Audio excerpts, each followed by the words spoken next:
Uno de sus principales aciertos es haberle dado nombre a la realidad que estamos viviendo en estos momentos. De un mundo sólido de seguridades y certezas, hemos pasado a un mundo que usted llama líquido. ¿Estamos condenados a vivir de la inseguridad, de la fragilidad, de lo momentáneo, de lo transitorio? Sí, por eso hablo de liquidez, porque sustancias líquidas son aquellas que tienen dificultades para conservar su forma. Se requiere mucha presión, mucha fuerza para mantenerlas compactas, como murallas de concreto. De lo contrario, cambiarían su forma bajo la influencia de fuerzas muy disímiles. Esto es exactamente lo que está pasando con estos sistemas que supuestamente estaban establecidos muy firmemente. Me refiero a estructuras institucionales que originalmente se encontraban especialmente arraigadas en el sistema. Y con el curso del tiempo resultaron ser muy fugaces, transitorias, tal como lo señala su pregunta. Cambiaron de forma inesperadamente, sin advertencia previa. El problema con la realidad líquida es que es tan difícil de pronosticar cómo se desarrollará y reaccionará a nuevas situaciones, crisis, dilemas de confianza o lo que sea. Y como sabemos tan poco sobre ello, nos sentimos impotentes. Si uno no es capaz de pronosticar cómo las cosas evolucionarán, no puede tomar medidas de precaución. Entonces no se puede defender, prepararse. Los hechos nos toman por sorpresa.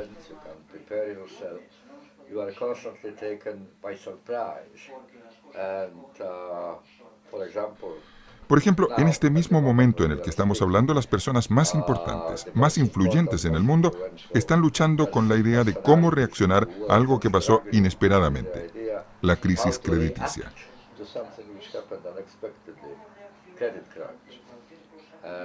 Intentaron aplicar medidas muy inusuales, poco ortodoxas, para arreglar la situación, pero hasta ahora nada funciona.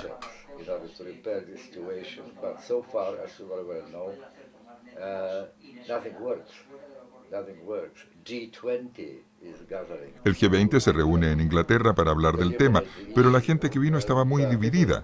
No existe una idea unánime para arreglar la catástrofe que nos ha alcanzado.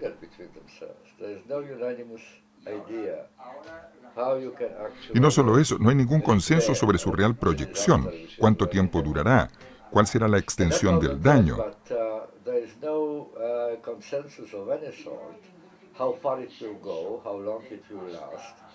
En Estados Unidos, en América Latina, en España, Gran Bretaña, Alemania, Francia. Cosas insospechadas acontecen en todas partes. Y para colmo de la ignorancia tenemos el irritante elemento de ser impotentes, de sentir que podemos hacer muy poco o nada. Es una presentación muy dramática de algo que está profundamente arraigado en nuestra manera de vivir la vida de hoy en día. Por eso se llama la modernidad líquida.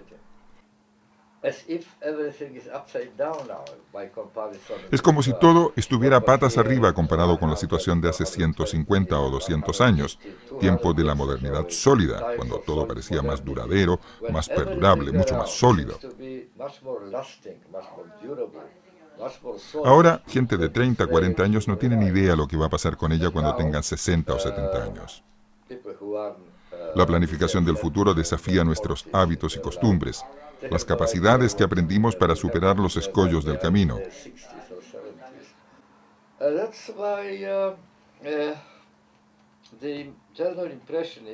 Por eso la impresión general es que día tras día, permanentemente estamos en una encrucijada. Hay muchos caminos hacia diferentes direcciones y no sabemos muy bien qué sendero transitamos. Si el mundo está regido por un individualismo exacerbado, ello sería una de las mejores demostraciones que existe una suerte de claudicación de lo que llamamos sociedad. No obstante, aquí y allá surgen movimientos sociales, protestas juveniles, comités de la más variada naturaleza. En las pancartas se puede leer "Juntos podemos", "Otro mundo es posible". Y ello naturalmente en mayor medida en los países pobres. ¿Debemos ser esperanzados y pensar que el paciente terminal se está recuperando milagrosamente? Lo que usted indica es muy importante.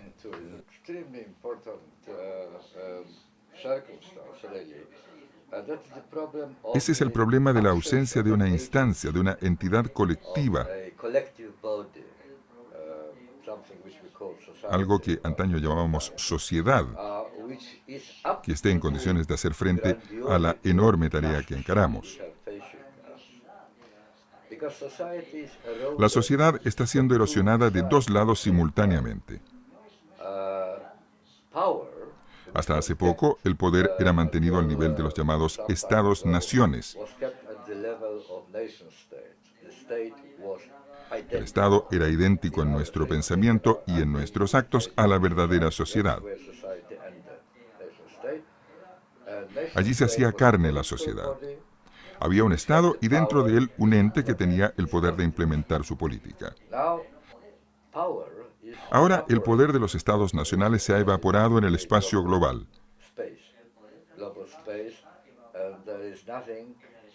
En la globalización no hay nada que recuerde ni siquiera vagamente a un tipo de ente como el gobierno de un Estado nacional soberano.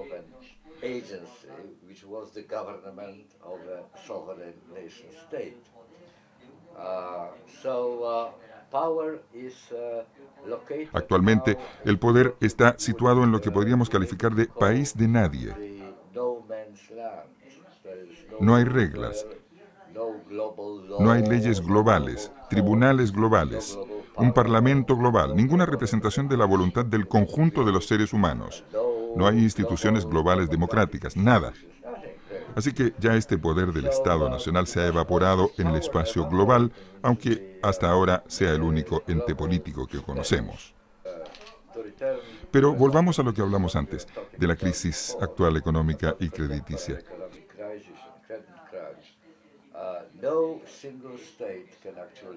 Ningún Estado es capaz de resolver el problema porque es un dilema global. El poder es global, pero la política es local. Es decir, que hay una discrepancia entre los dos.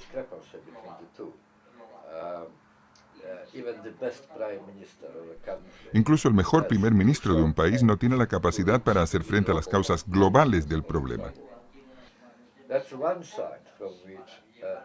Esta es una circunstancia donde la sociedad está desapareciendo porque, como dije, el poder se evapora en el espacio global.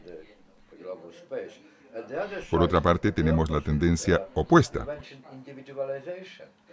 Usted mencionó la individualización. Usted y yo somos individuos de jure, somos individuos por decreto.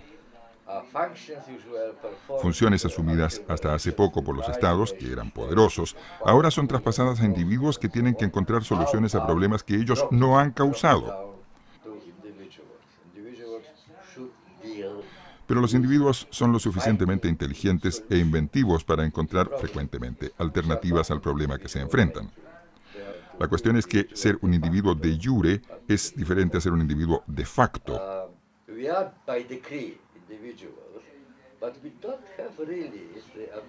Somos individuos por decreto, pero no tenemos realmente la capacidad, los recursos que nos permitirían reemplazar la colectividad, la sociedad, el Estado nacional, para hacer frente a los múltiples desafíos.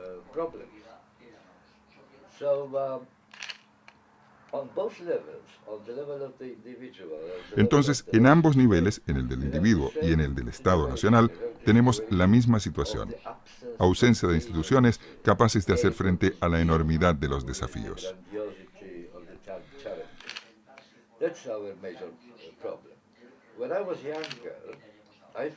Cuando era joven pensé que la humanidad era todopoderosa.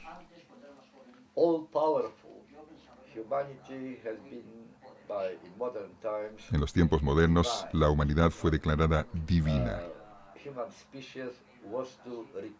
La especie humana tenía que reemplazar al Dios Todopoderoso e instaurar el orden que Dios, por alguna razón, no introdujo en la vida humana. En mi juventud, hace más de largo medio siglo,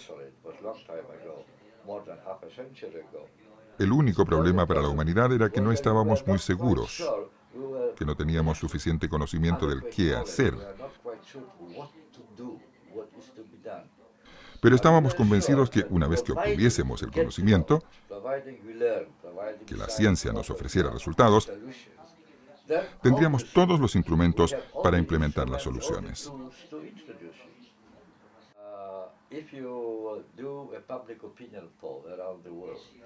Creo que si efectuáramos hoy un sondeo en el mundo entero y preguntáramos a la gente qué es lo que hay que hacer para salvar a la humanidad,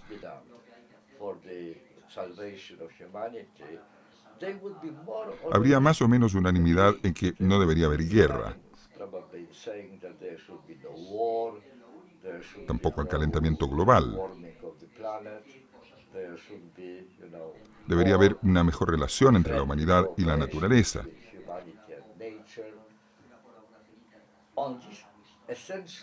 Hay un consenso general sobre estos valores esenciales.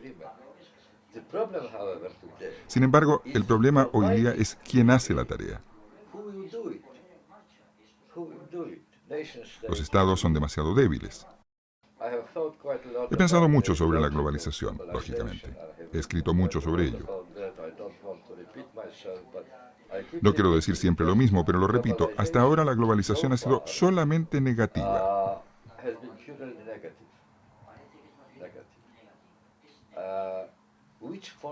¿Cuáles son las fuerzas que globalizan? El capital, las finanzas, el comercio, la información, la criminalidad, las mafias, el narcotráfico, el tráfico de armas.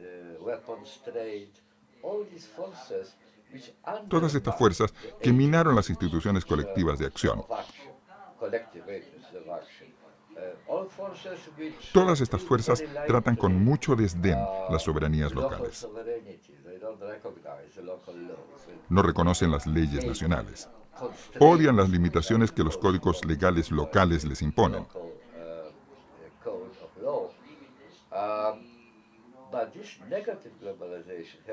Esta globalización negativa no ha sido seguida por una globalización positiva. Una globalización positiva sería construir en el espacio global un equivalente, no copias. Tiene que ser diferente a lo que tenemos actualmente. Por lo que nuestros antecesores, padres, abuelos, bisabuelos lucharon.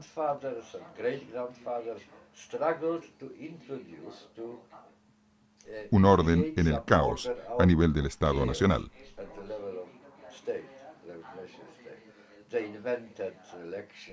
Ellos inventaron elecciones, instituciones democráticas, partidos políticos, gobiernos, tribunales independientes.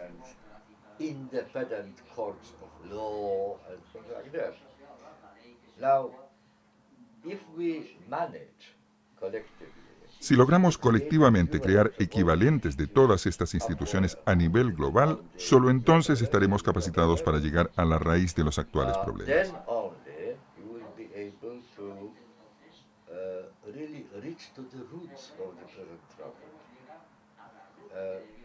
Hay que recuperar el poder de hacer cosas, implementar acciones que la gente quiere que se hagan, para las que no tienen instrumentos, capacidad, recursos para ponerlas en práctica.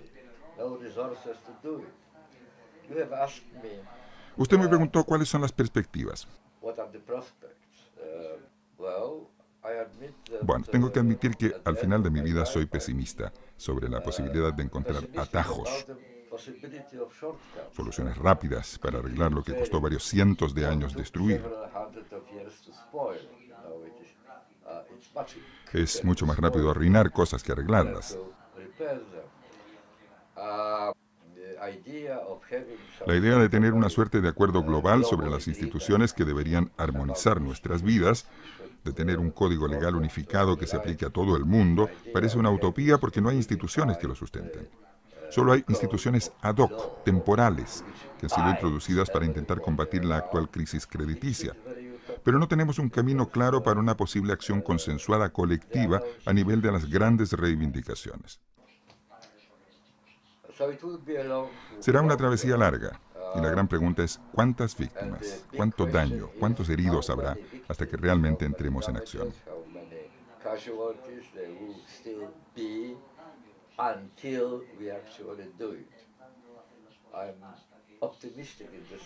Soy optimista en el sentido de que no es la primera vez que la humanidad se ve enfrentada a un nuevo escalofriante fenómeno.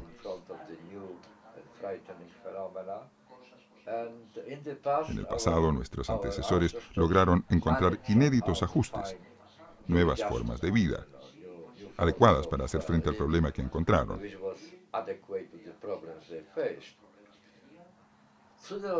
Espero que tarde o temprano lo hagamos. El otro problema es que no creo que tengamos una idea muy clara de cuál debe ser la forma de la reparación, la restauración.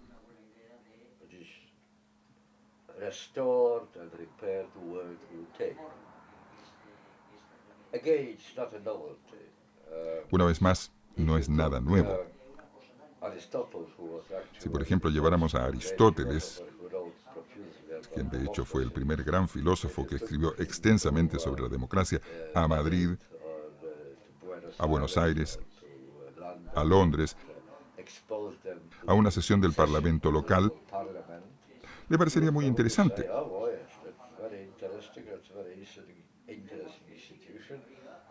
Nos felicitaría por haber creado algo muy prometedor. Pero si le contáramos que eso es democracia, estaría estupefacto.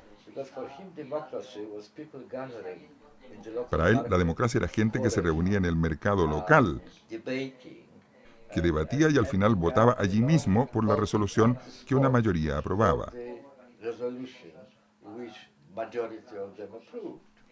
La idea de la democracia representativa para él era algo totalmente distinto.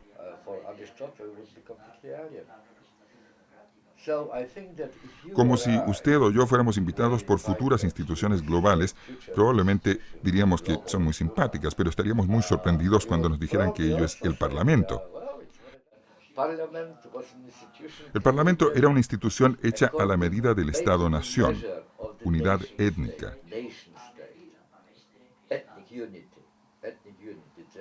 Suponiendo que todos éramos iguales, que teníamos el mismo pasado, el mismo futuro, la misma suerte, que estábamos todos en el mismo barco. Partir de esta concepción al ámbito de la humanidad en su totalidad, saltar de aquí hacia allá, todo eso es muy difícil. Por eso no creo que resolvamos muy pronto el problema. Pero estoy bastante seguro que en este siglo estaremos luchando, intentando por todos los medios, pensando, discutiendo sobre un tema, cómo restablecer el equilibrio entre política y poder. Porque ahora la política es local y el poder es global. Y finalmente estamos todos expuestos a estas mareas de la modernidad líquida. Es como si un tsunami tras otro nos alcanzara. No sabemos de dónde vienen, así que creo que la restauración del equilibrio entre la política y el poder es el dilema más acuciante de la agenda.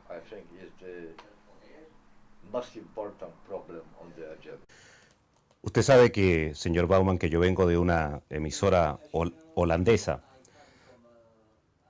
de tal manera que me resulta muy importante dedicarle algunos minutos a ese análisis que usted ha hecho de un programa de televisión holandés y que lo ha presentado como una suerte de paradigma de lo que estamos viviendo actualmente. El Gran Hermano, un programa de millones de televidentes, basado fundamentalmente en una competencia destinada a la exclusión. Alguien va a ganar al final y todos los demás pierden, van a ser borrados de la existencia televisiva, y está basado pues en una guerra a vida y muerte, a coaliciones transitorias y a traiciones muy rápidas. Y el que pierde es por su propia culpa, por no haber sido lo suficientemente mentiroso o lo suficientemente espectacular para convencer a los televidentes. Si esto es un reflejo de alguna manera del mundo que vivimos, parece más lejos que nunca la posibilidad de llevar a la práctica, en mínima medida que fuera, esta combinación de la preocupación por uno y la preocupación por los otros.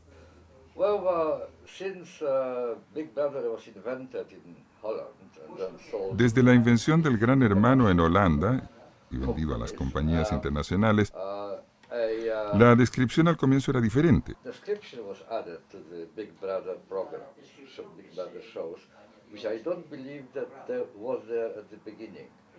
Ahora se llama reality show. Se le ha puesto un sello. Aquí, en la casa del Gran Hermano, es como en un mundo exterior. Y me temo que el número de televidentes que votan en este programa es muy superior a los que lo hacen en las elecciones nacionales.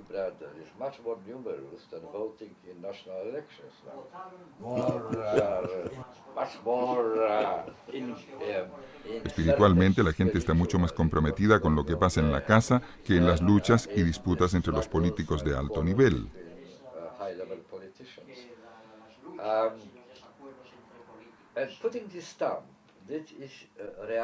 Al poner el sello, esta es la realidad de la vida humana, así está organizada la vida humana. Se confirma la impresión que la gente ya tenía. Sobre los hechos, la convicción de que la vida está organizada de tal manera que la exclusión es una ley natural. Tiene que ser así y no de otra forma. En el show de Big Brother, todo el que sea débil tiene que ser excluido. No es que toda persona débil fracase, pero es una ley de la existencia, la regla de la casa, que una persona tiene que irse.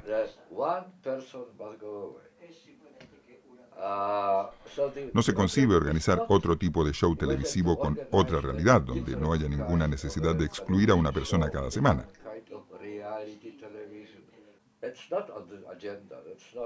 No forma parte de la agenda. Simplemente no se discute el principio de la exclusión. Lo único que queda es asegurarse que no eres tú quien será excluido por otra persona.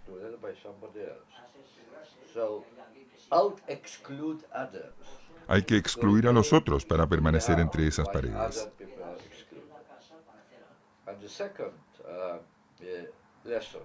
La segunda lección del show de Big Brother y otros espectáculos similares es que juntar fuerzas, actuar conjuntamente, crear equipos, comunidades, es temporalmente útil.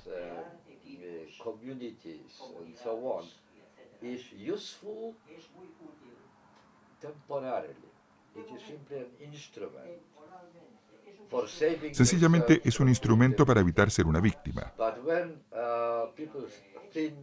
Pero cuando ya quedan pocos se olvidan los equipos, la lealtad, la solidaridad. Cada cual intenta salvar su propio pellejo.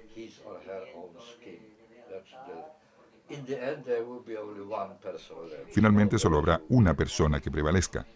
Todos los demás serán víctimas.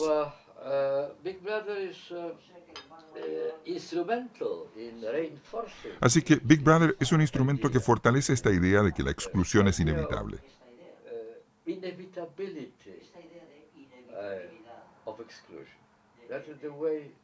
Así están organizadas las cosas. No hay lugar para todos. Todo el mundo vive con ese peligro, lejano o próximo, de ser excluido. Creo que es la fuente más importante de la que emana el miedo contemporáneo. Big Brother es de alguna manera una posibilidad para reforzar esta convicción. Pero, por otra parte, yo no culpo a ese señor que inventó Big Brother. Él no creó esta situación porque ya existía, y eso explica el enorme éxito del programa. ¿Por qué tanta gente lo mira? ¿Por qué están tan interesados, atraídos?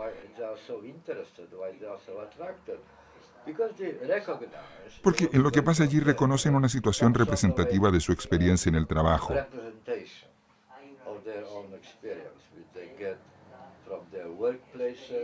donde hay despidos con regularidad y en tiempos de crisis despidos masivos.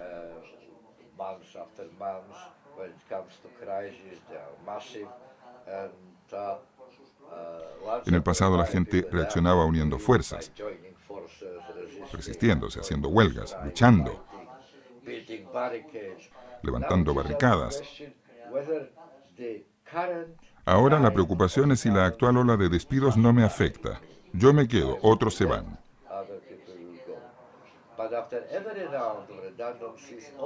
Pero después de cada ronda de despidos, toda la gente que queda momentáneamente a salvo tiene incluso más miedo que antes. La amenaza está allí, constantemente. Usted sabe que hay mucha gente que piensa que los medios de comunicación somos responsables de, por lo menos, la profundización de los males del tiempo que vivimos. ¿Usted comparte esa crítica?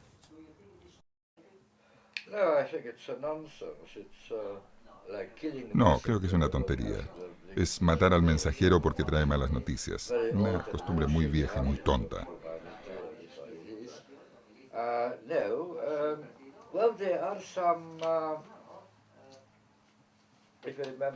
Recordemos Marcel McLuhan, quien habló de los medios internacionales.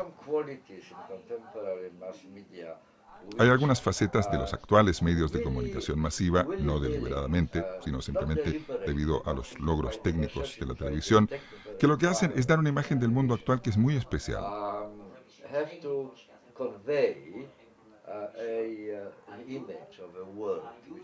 Se consigue una interpretación muy distinta de la realidad cuando se lee un libro en la biblioteca.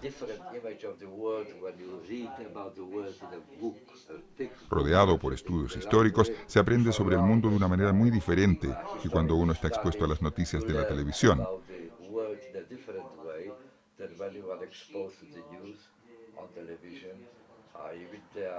Con sus soundbites en lugar de argumentos, la prisa de la gente. El oneroso tiempo en televisión.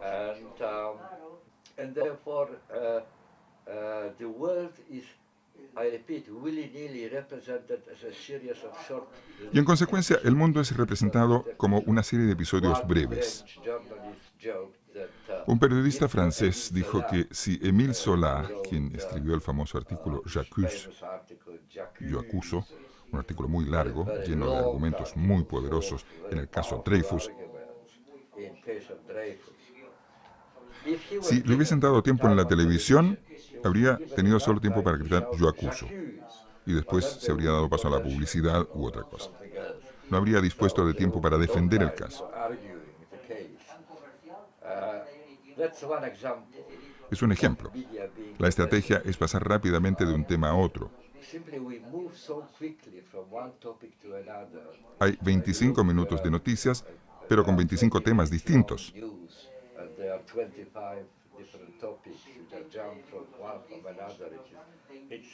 Es como un mosaico.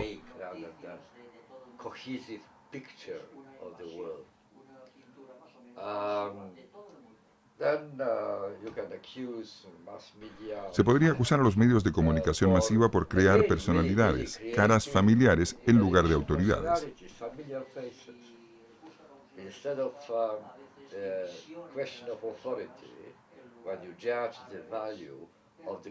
En esa concepción no se ajusta el valor comunicacional de alguien por la profundidad, el peso de lo que dice.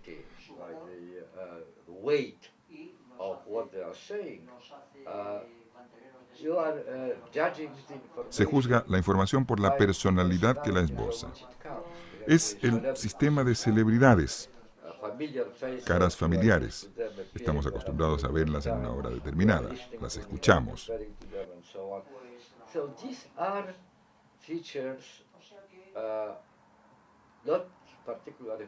Estas son facetas no especialmente agradables que están relacionadas con la naturaleza de los medios de comunicación masiva. Televisión, radio, pero también la biblioteca, los diarios, cada uno de sus medios de comunicación tienen sus particularidades. Ninguno de ellos está completamente libre de vicios. Todos tienen lados positivos y negativos.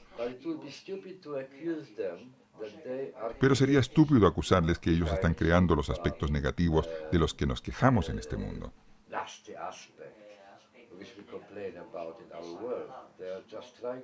Los medios simplemente hacen lo que pueden. Intentan presentar una aproximación verdadera de la realidad.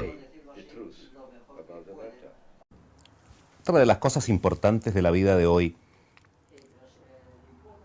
esta falta de compromiso, este deseo de la gente de disfrutar de los aspectos lúdicos, hermosos de cada realidad y eludir aquellos que tengan que ver con la responsabilidad y con el compromiso. Le quiero contar un ejemplo que no aparece en sus libros, pero que hoy, viniendo a Leeds, me lo encontré casualmente en un diario español. Dicen que hay una cárcel en Rusia que se está empleando turísticamente. Entonces los turistas reciben un traje de presidiario de los tiempos de Stalin y tienen derecho, por un precio módico de 100 euros, a pasar un día en condición de perseguido por el régimen de Stalin. Incluso pueden trabajar en los talleres donde trabajaban estos reprimidos y recibir el mismo rancho que tenía esta gente. Y ha tenido un éxito tremendo porque la gente sale feliz de allí. ¿Por qué hemos llegado a esto?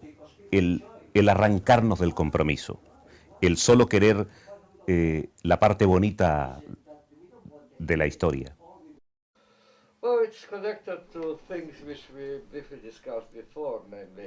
Sí, está relacionado a cosas que discutimos antes. Hay una crisis con el largo plazo. El verdadero compromiso requiere pensar a largo plazo. Le daré un ejemplo, no de Rusia, sino de Estados Unidos. Henry Ford, el héroe, la encarnación de lo mejor de la energía humana,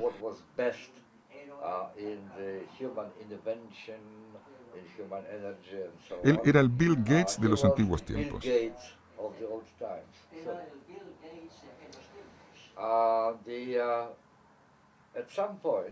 En algún momento, cuando Henry Ford envejeció, duplicó los sueldos de sus trabajadores.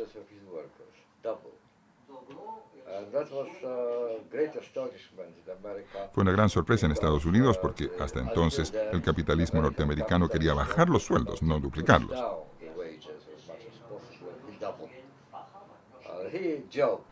Fue un hombre con buen sentido del humor y dijo que lo hizo porque quería que sus trabajadores pudiesen comprar sus coches. Naturalmente no era una explicación porque no se sabía cuántos coches podrían comprar o si duplicando los salarios aumentaría el costo de producción de los coches.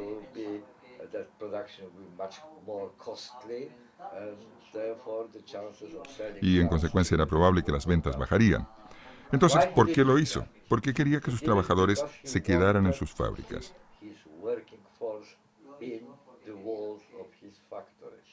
No quería perderlos por culpa de la competencia. El problema era que en aquel momento él dependía de sus trabajadores de igual medida en que sus trabajadores dependían de él.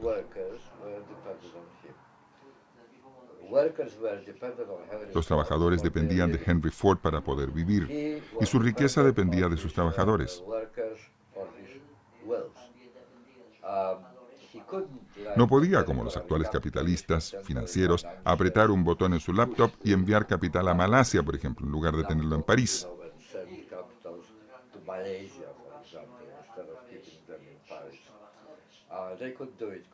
Ahora lo pueden hacer fácilmente. Ya no dependen de los asalariados.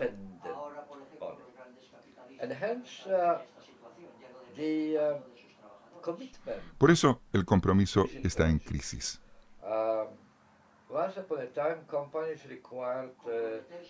En el pasado, las empresas pedían una lealtad de por vida de sus trabajadores.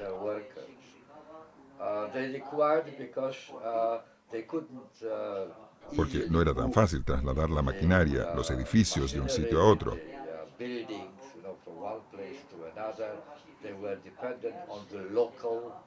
Dependían de la mano de obra local que estaba disponible en ese sitio preciso. Y por eso, una vez que estaban entrenados, disciplinados, querían mantener a sus trabajadores cuanto más tiempo posible en el mismo lugar.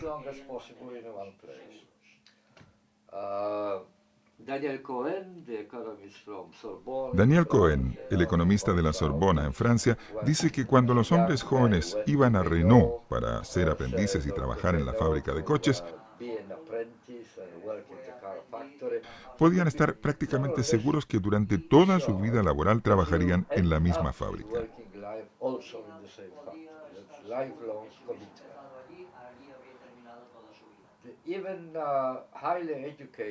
Hoy día incluso jóvenes brillantes con estudios superiores que van a trabajar en Silicon Valley en Estados Unidos. La utopía de todo joven ambicioso reciben enormes sueldos, pero no tienen idea qué pasará con ellos en 2 o 3 meses.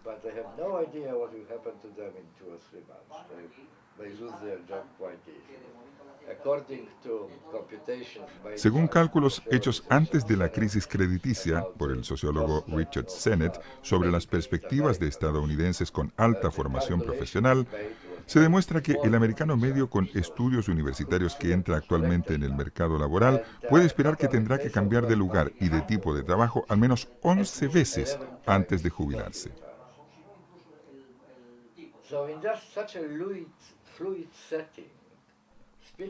En un entorno tan fluido, hablar de compromiso a largo plazo no parece natural.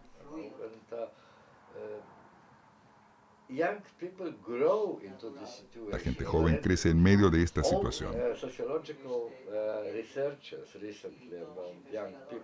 Los sociólogos constatan que la mayor preocupación de los jóvenes no es tener un empleo estable para toda la vida.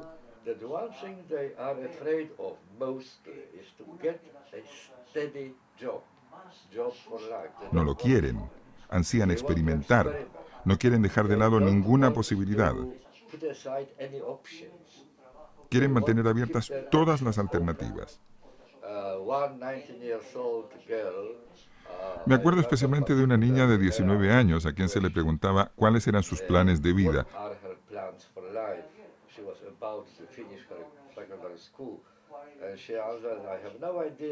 Dijo que no tenía ni idea, que deseaba una vida interesante,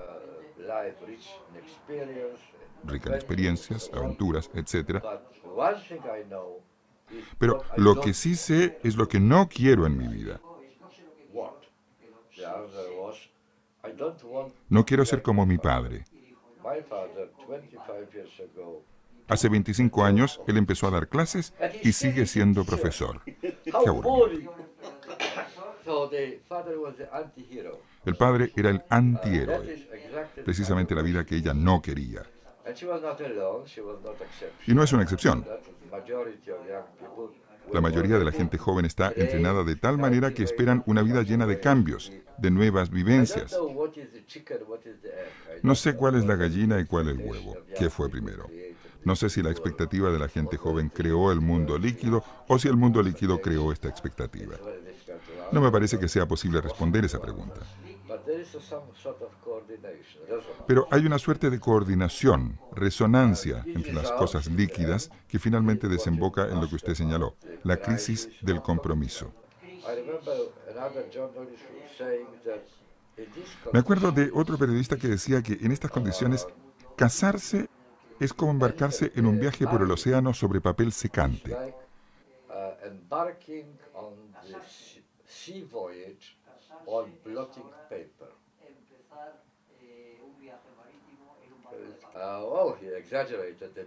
Estaba exagerando, pero solo un poco. Una frase suya muy significativa. No hay solución local para problemas globales. Uno de los problemas globales más importantes de este momento es naturalmente la crisis económica que usted ha mencionado a través de esta conversación. ¿No tiene usted la impresión que se están poniendo parches al problema ¿Y no se está resolviendo el problema de forma global? Yes, well, I don't see any attempt yet, serious attempt. Todavía no veo ningún intento serio para elaborar una solución global a la actual crisis económica. I see, on the contrary, tendencies. Por el contrario, veo tendencias para hacer resurgir algo que parecía haber terminado cuando llegó la globalización, el proteccionismo local.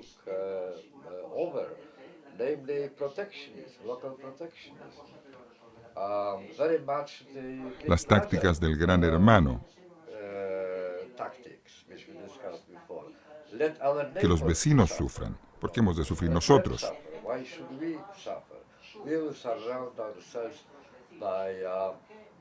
Nosotros nos protegemos con un sistema de impuestos que debería salvaguardar nuestra economía de esta crisis global.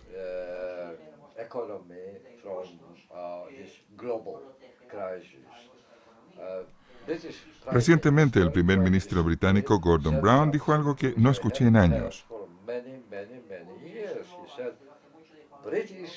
Puestos de trabajo británicos para los trabajadores británicos. Esa es la consigna.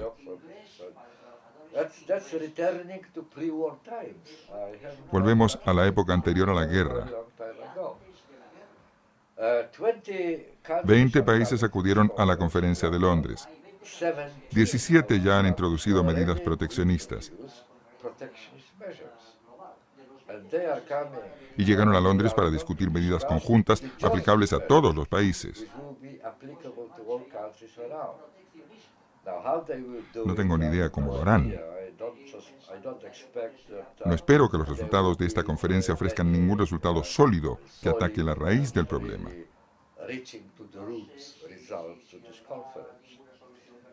Atacar la raíz, eso es lo más importante. ¿Cuál es la reacción común a la crisis? Invertir enormes sumas de dinero. Hasta la crisis crediticia no había oído a ningún político utilizar la palabra trillón.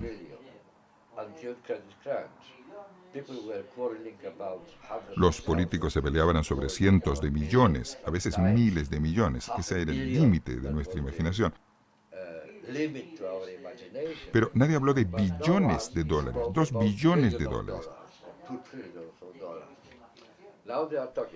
No sé de dónde viene el dinero, pero incluso si lo tuviesen, invertirlo en los bancos significa restablecer la normalidad de esas instituciones.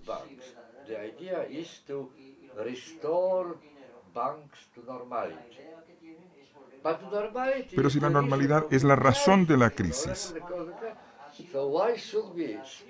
¿por qué deberían gastar billones de dólares para volver a esa terrible normalidad que precisamente ha creado el caos?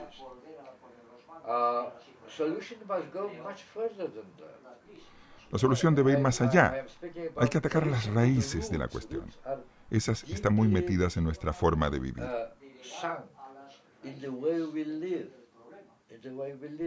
Necesitamos una suerte de revolución cultural. Nos han educado con la idea de disfrute ahora, pague después.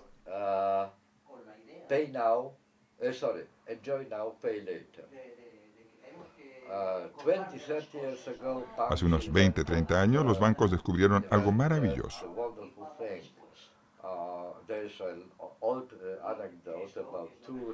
Hay una anécdota sobre eso. 2 representantes de 2 fábricas de zapatos viajaron a África.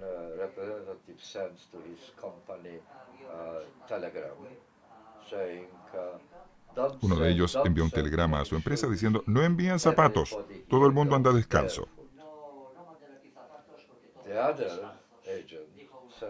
El otro representante envió un telegrama diciendo: envíen inmediatamente 200 millones de pares de zapatos, todo el mundo anda descalzo.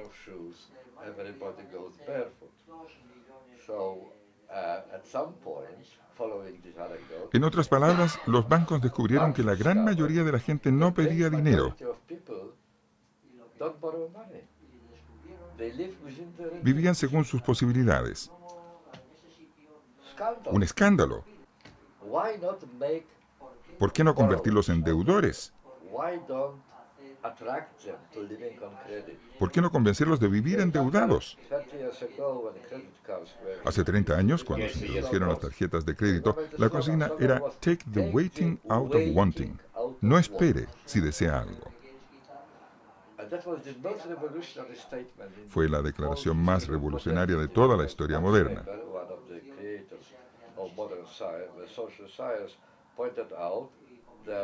Max Weber, uno de los fundadores de la sociología moderna, dijo que la actual sociedad capitalista está basada en la ética protestante,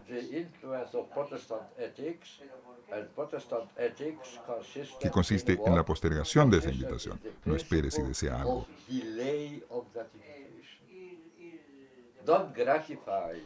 No satisfagas tus deseos ahora. Espera, trabaja duro, ahorra dinero.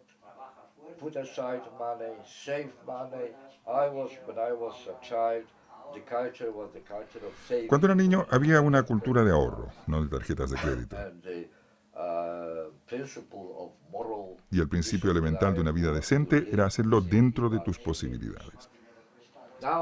Ahora las tarjetas de crédito crean posibilidades. Disfrute ahora, no espere, pagará después. Pagará después en pequeñas cantidades.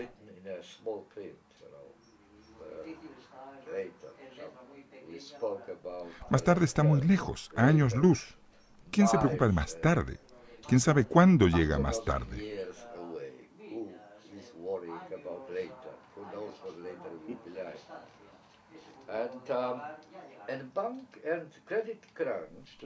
La crisis bancaria y crediticia no es el resultado del fracaso de los bancos, todo lo contrario, es el resultado de su enorme éxito. Lograron transformar la mayoría de la humanidad en prestatarios.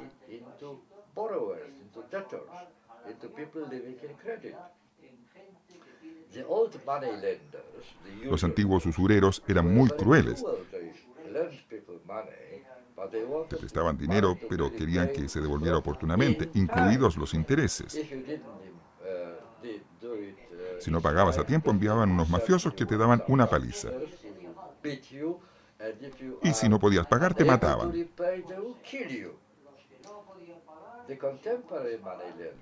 Los usureros modernos no quieren que devuelvas el dinero, porque si lo devuelves, ellos ya no reciben intereses y ya no tienen ingresos.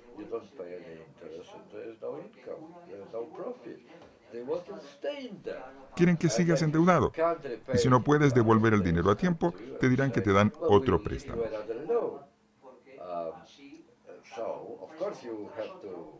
Naturalmente, en el futuro tendrás que devolver más dinero. Pero en esos momentos pagas tus viejas deudas y encima tendrás unos cientos de dólares para gastar en tus vacaciones.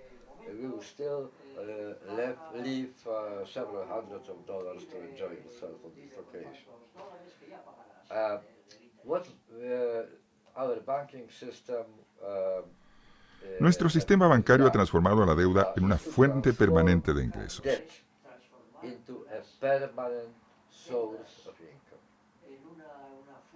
La idea era muy sencilla, como con esas hipotecas basura en Estados Unidos.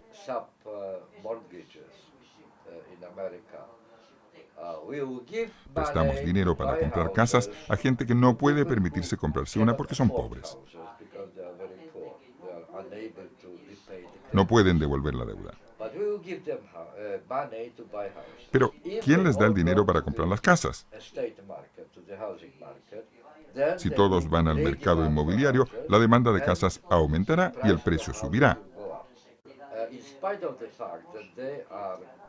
A pesar de que sean insolventes, que no pueden pagar la deuda, el precio creciente de las casas servirá de garante.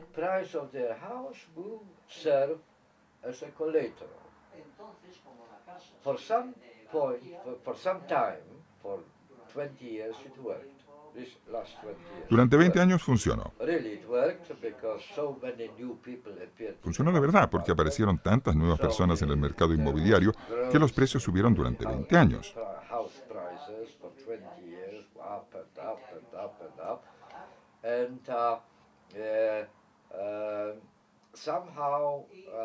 De alguna manera, este sistema, basado en un fundamento muy frágil, sobrevivió.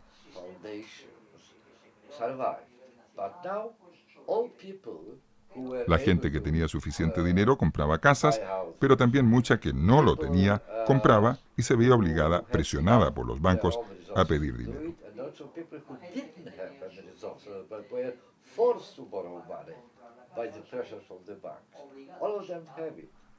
Todos lo han hecho. Se alcanzó el límite y de repente el colapso total. En Estados Unidos, probablemente la mayoría de la gente vive en casas cuyo valor es inferior al dinero que solicitaron para comprar las casas.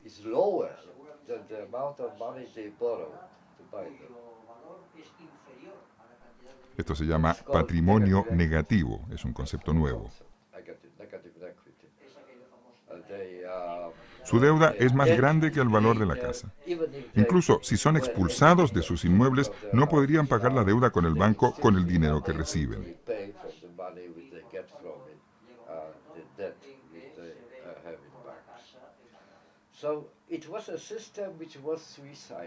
Es un sistema suicida. Utilizo la metáfora de la serpiente que se come su propia cola.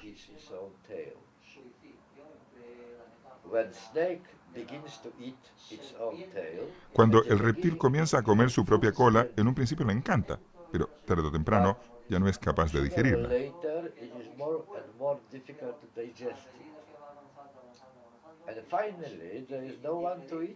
Y finalmente ya ni es capaz de comerla. Eso es exactamente lo que está pasando con el sistema bancario y el de tarjetas de crédito.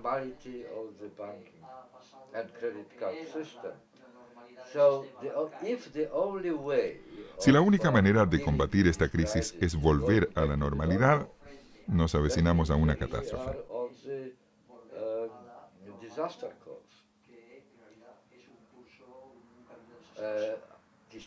Estos últimos 20, 30 años que hemos vivido de préstamos han creado una generación que está entrenada para vivir endeudada.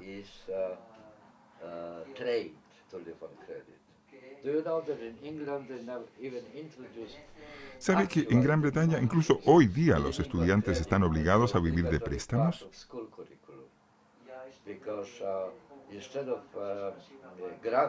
En lugar de becas, se le proporciona créditos a los alumnos de la enseñanza superior. Se supone que los devuelvan después de finalizar los estudios. Esto significa que están obligados durante sus estudios a vivir endeudados.